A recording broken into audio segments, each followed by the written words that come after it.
దేవుణ్ణి నొప్పించను అని ఏడవటమే నిజమైన పశ్చాత్తాపం. ఎప్పుడన్నా మన జీవితంలో గతంలో ఒక విషయం తప్పని చేసిన తర్వాత, ఇది పాపం కదా ప్రభువా, ఈ పాపంతో మళ్ళా ఎప్పుడు నిన్ను నొప్పించనయ్యా, నిన్ను బాధ పెట్టను అని ఏడ్చిన రోజులున్నాయి. ఇది తప్పని నీకు అనేక మార్లు తెలిసింది. ఎన్నోసార్లు దేవుడు వాక్యం ద్వారా మాట్లాడాడు. చర్చిలో దేవుని సేవకులు వాక్యం చెప్తున్నప్పుడు, వాక్యం ద్వారా వింటున్నప్పుడు, ఇది తప్పు, ఇది పాపం, ఇది నేను చేయకూడదు అని నువ్వు విన్నప్పుడు నిజమైన పశ్చాత్తాపం ఎట్లా రావాలంటే, పాపముతో ప్రభువా నిన్ను నొప్పించను. కొంతమంది వ్యక్తులు అడుగుతాం కదా, ఇంక నిన్నెప్పుడు బాధ పెట్టను, ఇక నిన్నెప్పుడు దుఃఖ పెట్టను, నిన్నెప్పుడు నొప్పించను, ఇక ఈ విషయంలో నిన్నెప్పుడు కూడా నీకు దుఃఖం రానివ్వను అంటారు మనుషులతో. అది జరగాలి. అది నిజమైన పశ్చాత్తాపం. రెండవది, నిజమైన పశ్చాత్తాపం అంటే ఏంటంటే పాపాన్ని నిజాయితీగా మరియు యథార్థంగా దేవుని ఎదుట ఒప్పుకోవడం. పాపాన్ని ఎలా ఒప్పుకోవాలా? నిజాయితీగా ఒప్పుకోవాలి, యథార్థంగా ఒప్పుకోవాలి. అందుకనే మొదటి యోహాను పత్రిక 1:9 ఏమని రాశాడు? మన పాపములను మనము ఒప్పుకొనిన ఎడల ఆయన నమ్మదగిన వాడును నీతిమంతుడును గనుక ఆయన మన పాపములను క్షమించి సమస్త దుర్నీతి నుండి మనలను పవిత్రులుగా చేయును. దేవుడు నమ్మదగిన వాడు. దేవుడు అన్ని విషయాలలో నమ్మదగిన వాడు. యథార్థంగా నిజాయితీగా నీ పాపాన్ని నువ్వు దేవుని దగ్గర ఒప్పుకోగలిగితే దేవుడు నమ్మదగిన వాడు గనక ఆయన నా పాపాలను క్షమించి సమస్త దుర్నీతి నుండి మనల్ని పవిత్రులుగా చేస్తాడు. పాపాన్ని పైపైన ఒప్పుకోవటం కాదు, నిజాయితీగా ఒప్పుకోవాలి, యథార్థంగా ఒప్పుకోవాలి. దావీదు వలె ఒప్పుకోవాలి. దావీదు రాజండి, రాజైనా కానీ ధైర్యంగా ఒప్పుకున్నాడు, నిజాయితీగా ఒప్పుకున్నాడు. ఎస్, నేను పాపం చేశాను, ఒకని భార్యను ఆశించాను, తన భర్తను చంపించాను, వ్యభిచారం చేశాను, నరహంతకుడు నేను, వ్యభిచారుణ్ణి, పొరుగువాడిని ఆశించినటువంటి భయంకరమైన వ్యక్తిని అని ధైర్యంగా ఒప్పుకున్నాడు. ఈ రోజు ఒప్పుకుంటారా? చూడండి, రాజకీయ నాయకులు కానివ్వండి, ఎవరైనా అరెస్ట్ చేస్తే వాళ్ళు చేసిన అది రుజువైనప్పటికీ, అది నిజమైనప్పటికీ ఏం చేస్తారు? టీవీ ముందుకు వచ్చి దానికి నాకు ఎటువంటి సంబంధం లేదు, ఈ విషయంలో నాకు ఎలాంటి సంబంధం లేదు. కానీ దావీదు లాంటివాడు కాదు. ఒక దేశానికి రాజు అయినప్పటికీ పాపాన్ని నిజాయితీగా ధైర్యంగా ఒప్పుకుంటున్నాడు. కొంతమంది బైబిల్లో భక్తుల్ని మనం గమనిస్తే వాళ్ళు యథార్థంగా పాపాన్ని ఒప్పుకున్నారు. నిజమైన పశ్చాత్తాపం ఏంటంటే నిజాయితీగా, యథార్థంగా. ఇది పాపం అని తెలిసినప్పుడు తిరుగుబాటు చేయటం కాదు, హృదయాన్ని కఠినపరుచుకోవటం కాదు. నువ్వు హృదయాన్ని కఠినపరుచుకొని వ్యక్తుల మీద తిరుగుబాటు చేస్తే ఎవరు నష్టపోతారు? నువ్వే నష్టపోతావు, నేనే నష్టపోతాను. కానీ హృదయాన్ని కఠినపరుచుకునటానికి బదులుగా, తిరుగుబాటు చేయడానికి బదులుగా, అయ్యో ఇది పాపం కదని నిజాయితీగా, యథార్థంగా నువ్వు దేవుని ఎదుట నువ్వు పాపాన్ని గనక ఒప్పుకోగలిగితే అదే నిజమైన పశ్చాత్తాపం. నిజమైన పశ్చాత్తాపము ఎవరైతే చెందుతారో ఆ వ్యక్తుల్ని దేవుడు ఎన్నటికి కూడా విడిచిపెట్టడు. దావీదుని దేవుడు క్షమించడానికి గల ముఖ్యమైన కారణం ఏంటంటే నిజాయితీగా ఒప్పుకున్నాడు, పాపాన్ని యథార్థంగా ఒప్పుకున్నాడు. సౌల్లో నిజాయితీ లేదు, యథార్థత లేదు. పాపం అని తెలిసింది కానీ ఆ పాపాన్ని నిజాయితీగా, యథార్థంగా ఒప్పుకోవడానికి తనకు మనసు రాలేదు. తన హృదయాన్ని కఠినపరుచుకున్నాడు. సమయాలు రాగానే ఏమంటున్నాడంటే, ఇదిగో ఇశ్రాయేలు ప్రజలు నన్ను గణపరచాలంటే నువ్వు నాతో రావాలి. కానీ నాతాను ప్రవక్త ఎప్పుడైతే వచ్చి దావీదు దగ్గర నువ్వు పాపం చేసావు చెప్పాడో వెంటనే కొప్పుకొనిపోయాడు, నిజాయితీ ఒప్పుకున్నాడు. ఇలాంటి స్పష్టంగా పడ్డాడు, గోచాడాడు, ఉపవాసం ఉన్నాడు. దేవా, నా పాపాన్ని క్షమించు, నా అతిక్రమం నాకు తెలిసే ఉన్నవి. ఇదిగో ప్రభా, ఒక గొర్రెలు కాచుకునే వ్యక్తిని ఇంతగా హెచ్చించావు, అయినా నేను నా బుద్ధి గడ్డి తిన్నదయ్యా, నేను పాపం చేశాను. పాపం యథార్థంగా ఒప్పుకునే వాళ్ళు కావాలి, దేవుడు నిజాయితీగా ఒప్పుకునే వాళ్ళు కావాలి.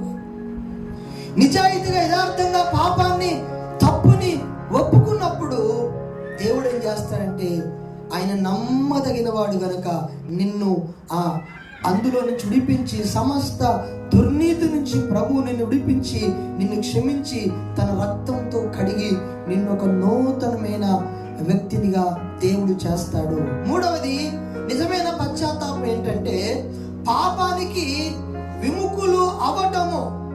అంటే పాపాన్ని విడిచిపెట్టడమే నిజమైన పశ్చాత్తాపం. చాలా మంది పాపాన్ని ఒప్పుకుంటారు కానీ విడిచిపెట్టరు.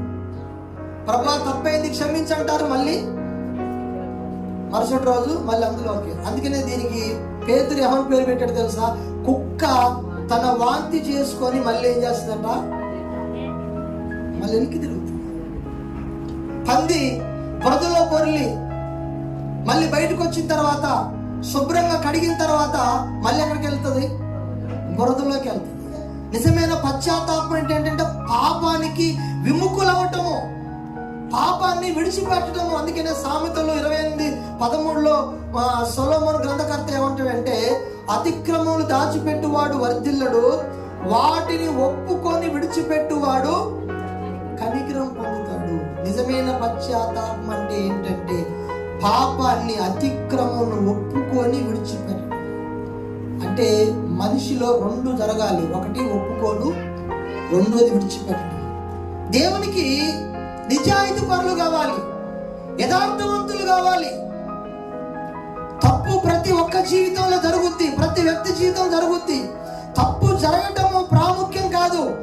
జరిగిన తప్పుని పాపమని తెలిసి సరిదిద్దుకొని దాన్ని అక్కడే విడిచిపెట్టి మళ్ళీ ఒక నూతన జీవితాన్ని ప్రారంభించి దేవునితో ముందుకు సాగటమే నిజమైన క్రైస్తవ జీవితము. ఈనాడు చాలా మందిలో ఈ ప్రక్రియ జరగట్లేదు. చాలా మంది క్రైస్తవులు 100% మంది ఎలా ఉన్నారంటే ఒక నామకార్థ స్థితిలో పాపాన్ని ఒప్పుకుంటున్నారు కానీ విడిచిపెట్టలేనటువంటి వ్యక్తులుగా ఉన్నారు. సమరయ స్త్రీ ఉంది బైబిల్లో. యాకోబు బావి దగ్గరకు వచ్చింది నీళ్లు చేదుకోవటానికి. మధ్యాహ్నం 12 గంటల సమయంలో యేసు ప్రభు అక్కడ ఉన్నాడు.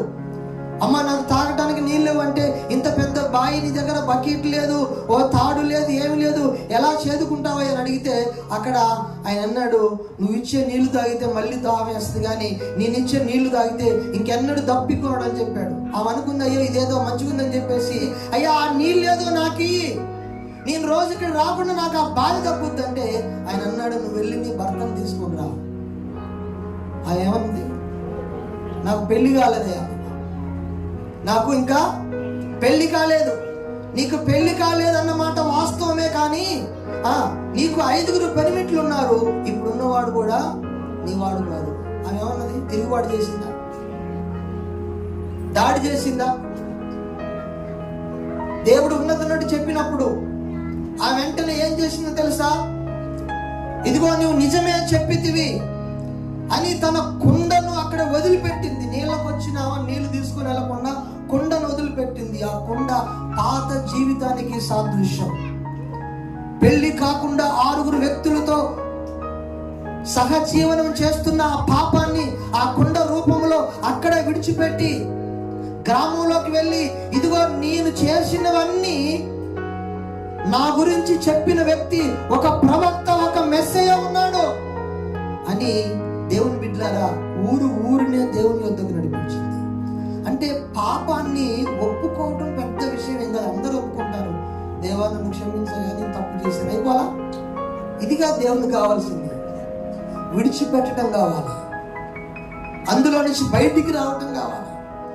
పాపాన్ని నిజాయితీగా ఒప్పుకోవాలి, పాపానికి విముఖులు అవ్వాలి. అంటే దాన్ని విడిచిపెట్టాలి.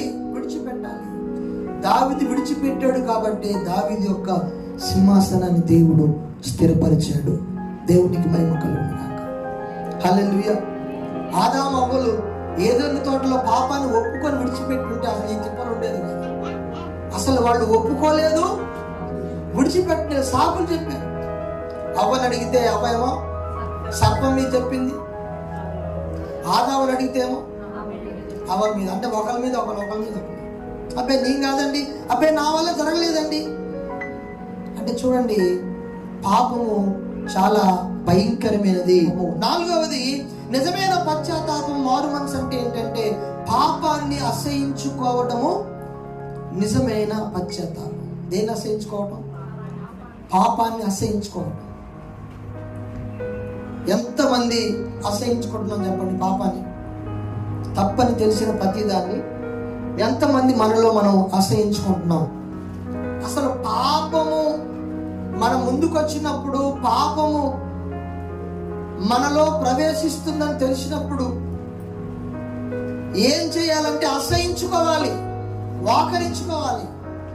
దారిన పోతున్నప్పుడు ఏదన్నా కుక్కనో లేకపోతే ఏదైనా జంతువో లేకపోతే ఏదో ఒకటి చచ్చిపోయి అది కుళ్ళిపోయి వాసన వస్తుంది అనుకోండి, ఏం చేస్తాం? బండి మీద పోతున్నప్పుడు వాసన వస్తే ఏం చేస్తాం? అసహించుకుంటాం, వాకరించుకుంటాం. పాపం చూసినప్పుడు, పాపం అని తెలిసినప్పుడు పాపాన్ని కూడా అట్లే అసహించుకోవాలి.